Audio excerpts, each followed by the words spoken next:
Olá a todos. Opa, meu nome é Francisco de Souza Rangel e eu vim apresentar as características de segurança de um banco de dados chamado Mongo Database, certo? Só vou explicar brevemente do que se trata. Ele é um banco de dados open source de alta performance e flexível. Ele é considerado o principal em sua categoria, que é NoSQL. Ou seja, de maneira simplista, o SQL vai ser substituído por um JSON, como mostra essa próxima imagem aqui. Você pode ver que os dados estão sendo armazenados em um arquivo JSON e não SQL. Como ele é um banco diferente dos outros, se tratando de segurança, um SQL injection, ou seja, um ataque SQL, seria muito improvável. Esse banco, para ser honesto, ele até aceita SQL, mas ele não foi feito para o SQL. Então, ele é quase que imune para ele é quase imune a um SQL injection. Isso é uma grande vantagem dele em relação a outros bancos. Mas a gente vai falar das características principais de segurança desse banco de dados.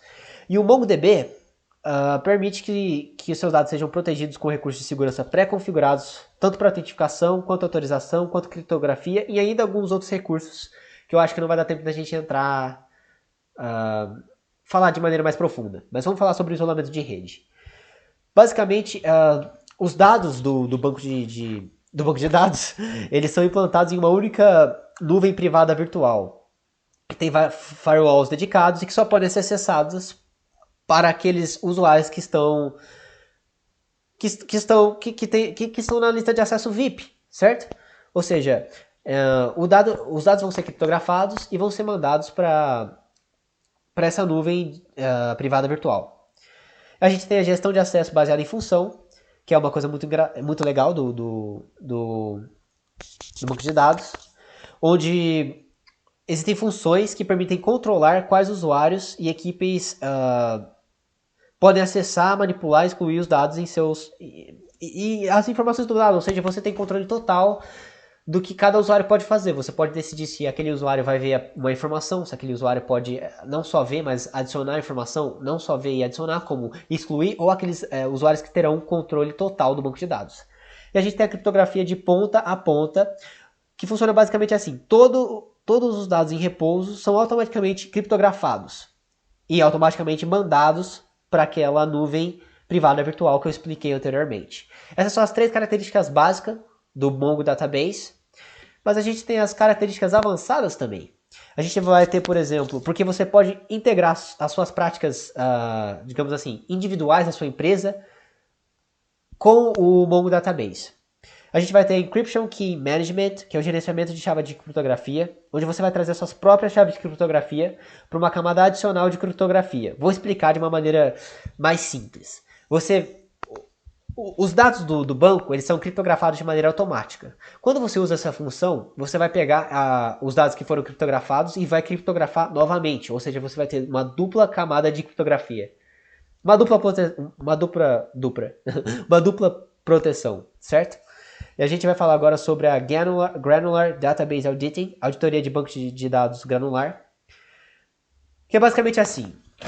Se vocês lembram do que eu expliquei agora há pouco, sobre poder controlar o acesso no banco, isso permite você rastrear todos os comandos daqueles usuários que foram que podem acessar o banco.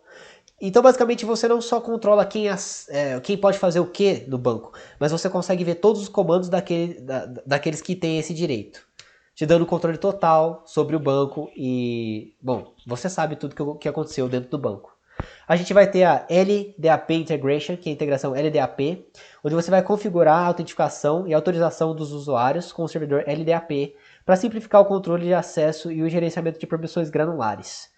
E você vai ter a AWS Private Link, que é um serviço da Amazon, que vai interagir com o MongoDB, onde você vai conectar seus aplicativos AWS com a AWS Private Link e garantir a conectividade privada entre todos os serviços e contas AWS diretamente com o banco.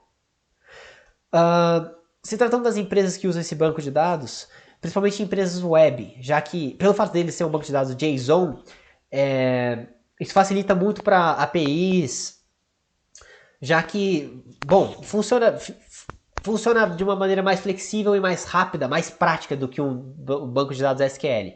No caso de empresas web, como a Amazon, quem mais usam ele? A Amazon, a Oracle usa ele. E é basicamente isso. Eu gostaria de explicar outras funções, mas eu só tinha 5 minutos. Eu gostaria de agradecer a atenção de todos, a presença de todos. Obrigado e, bom, é isso. Muito obrigado por ter assistido essa apresentação.